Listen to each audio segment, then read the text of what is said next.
Salut, alors moi aujourd'hui je me posais une petite question, je me demandais si tout comme moi vous aviez remarqué à quel point de nos jours il y a de plus en plus de blogueurs ou de blogueuses. C'est dingue quand même tous ces gens qui ont des choses à dire. Ou pas d'ailleurs, ou pas. Oui, je sais ce que vous êtes en train de vous dire. Une blogueuse qui veut parler des blogueuses. Mon Dieu, mais va-t-elle critiquer la sainte sphère du blog? Bah ouais, pourquoi pas.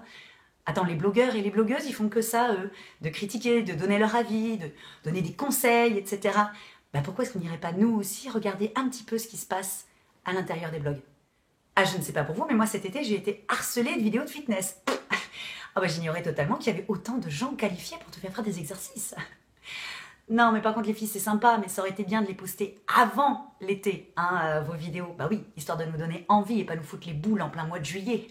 Par contre, il y a un truc quand même, je me pose la question, j'ai quand même l'impression que plus il y a de vidéos, et moins vous êtes habillés. Je veux dire, c'est à croire que vous avez mis tout le budget hein, dans la salle, hein, et vous n'en avez plus pour les vêtements, je veux dire, au moins pour une culotte. Non, parce que il y a un truc aussi que j'ai remarqué, c'est que vous avez un petit problème au niveau du cadrage de la caméra. Ah bah, il se pourrait qu'elle soit la plupart du temps placée à ce niveau-là. Je veux dire, c'est quand même pas facile pour toi, tu vois, sportif lambda, de suivre les conseils que tu donnes. Parce que dans mon monde, à moi, quand une caméra se place là, c'est soit un dorsal, soit une coloscopie. Mais du fitness, je suis quand même pas totalement sûre. Moi, il y a un truc que j'adore, c'est les blogueuses beauté. Attends, mais elles sont de super bons conseils. Heureusement qu'elles sont là. Ça se trouve, on ferait des conneries sans elles. Alors aujourd'hui, on va apprendre à mettre du vernis à ongles. Alors première étape, le vernis à ongles se met sur les ongles. Bah merci, dis donc. Ah bah au cas où quelqu'un aurait voulu se vernir le cul. Heureusement que t'es là. Attends, il y en a quand même certaines qui sont de très bons conseils, hein. Bah bien sûr. Tu sais, elles t'apprennent qu'avec le maquillage, tu peux avoir confiance en toi et que tu peux être jolie sans pour autant vouloir ressembler aux autres. Alors aujourd'hui, je vais vous apprendre à vous maquiller pour ressembler à Kim Kardashian. Non, alors ça, c'est pas du maquillage, hein. C'est du tuning. C'est pas pareil. Et Dieu créa Instagram et les blogueuses mode. Merci. Hashtag je suis la tendance, like moi avant de t'habiller. Non, vraiment merci beaucoup hein, parce que vous avez réussi à remettre au goût du jour comme ça un pays dont on ne parle pas beaucoup, c'est le Pérou. Ah bah rappelle-toi quand même, hein, toutes ces péruviennes à un moment donné, la chapeau, poncho, sac à franges. Ah moi j'étais quand même à deux doigts de me mettre à la flûte de Pan pour pouvoir communiquer. Oui, alors j'avoue, j'ai quand même une question qui me taraude avec les blogueuses mode. C'est-à-dire que j'ai l'impression de ne pas avoir compris le concept. Enfin, en tout cas, le projet de certaines. Ah bah, parfois, j'ai l'impression qu'elles voulaient être mannequins et que ça a foiré quand même, hein, les meufs. Ah bah, le but, c'est quand même bien les vêtements, pas elles. Attends, il y en a, c'est hyper sympa, elles mettent un petit peu de suspense, comme ça, tu sais, elles pimentent la chose pour que ce soit un petit peu plus rigolo. Elles font des photos comme ça, l'aube du jour, bonjour, 4000 hashtags, et pas une seule fois elles te disent où elles l'ont acheté et combien elles l'ont payé. Enfin, du moins si elles l'ont acheté, bien sûr. Non mais c'est quoi le concept là?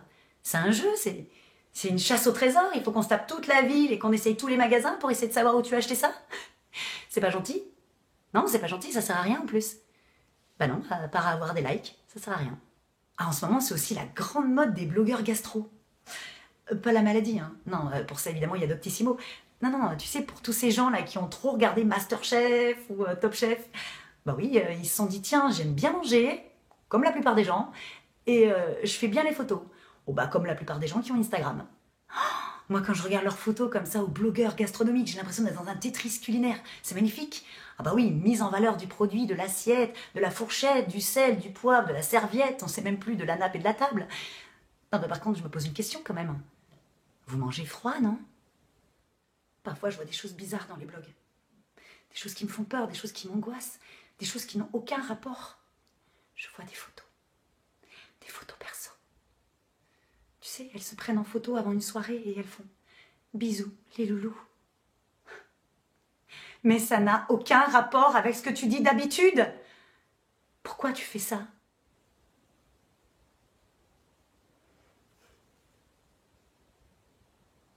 Bah quoi, fais un effort quand même. Tu vas pas me dire que tu l'avais pas vu la boîte de raviolis sur ma table de chevet? Bah oui, hein, ça s'appelle du placement de produit. Il faut bien qu'on vive, nous, les blogueurs. Enfin, nous.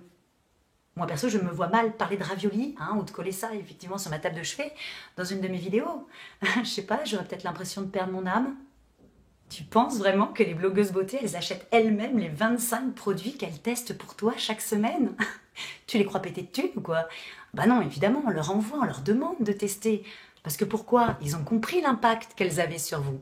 Et oui, elles savent, ces marques-là, que vous allez essayer parce qu'on vous aura dit que c'était bien. Mais à quel moment tu es impartial? Si on te paye quelque part pour que tu dises du bien, à quel moment tu dis la vérité? Ça serait quand même vachement sympa si un jour il y en avait une qui disait « Bon alors j'ai testé ce produit, c'est de la merde, ne l'achetez surtout pas, je l'ai mis hier soir, regarde ma gueule, on dirait Fiona de Shrek. » Non, vraiment. Bah, au moins ça serait drôle, ça serait vrai, et ça serait arrêter de prendre les gens pour des cons. Attention toutefois, pas d'amalgame, hein. Loin de moi l'idée de mettre tout le monde dans le même panier. Évidemment, il y a de très bons blogueurs et blogueuses, et il y a les autres. Oui, alors je sais ce que tu es en train de te dire. Vas-y, elle se met tranquille, pépouse de ce côté-là. Non, non, pas du tout. Moi, je suis au milieu, je suis neutre, je suis la Suisse du blog. Ouais, parce qu'il y a un truc que j'ai pas compris en fait. Non, c'est que moi, je fais ça pour le plaisir. C'est fou, hein, de nos jours quand même. Et j'ai appris aussi un truc, c'est que quand on se permet de critiquer les autres, eh bien parfois on supporte pas d'être soi-même critiqué. C'est fou. On efface comme ça les critiques, les messages, les commentaires. C'est marrant, hein. Parce que moi, une fois, il y a quelqu'un quand même qui m'a traité de grosse pute.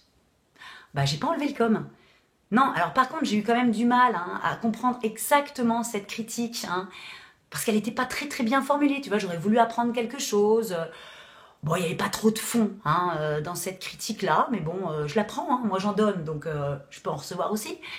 Mais là, en fait, j'ai compris une chose, c'est que des fois, les gens, ils vont manger dans des restaurants, ils font une critique, et quand la critique, elle n'est pas forcément très bonne, eh ben, ils disent, bah, si vous voulez, on revient, vous nous offrez à manger et on changera, hein, on mettra un autre truc, on dira que c'était sympa, vraiment. Mais pourquoi tu fais ça? Bah c'est pas bien quelque part. C'est pas honnête. Oui, je sais, on est cette génération qui pense que Internet c'est l'avenir. Enfin, en tout cas, ils y croient plus qu'à Pôle emploi, hein, ce qui n'est pas vraiment dur, c'est vrai. Mais enfin, si ton but dans la vie c'est de faire du buzz et de la thune sur le net, ah bah t'es mal barré, hein. Bah oui, c'est pas parce que t'as fait 2 vidéos que tu deviens Norman, et c'est pas parce que t'as 2 critiques culinaires que d'un coup tu vas devenir un goemio, tu vois. Faut redescendre, hein. On n'est que blogueur, blogueuse, on écrit, on fait des vidéos, à la rigueur on fait des photos, on partage des avis. Mais enfin on sauve pas le monde. Bah non.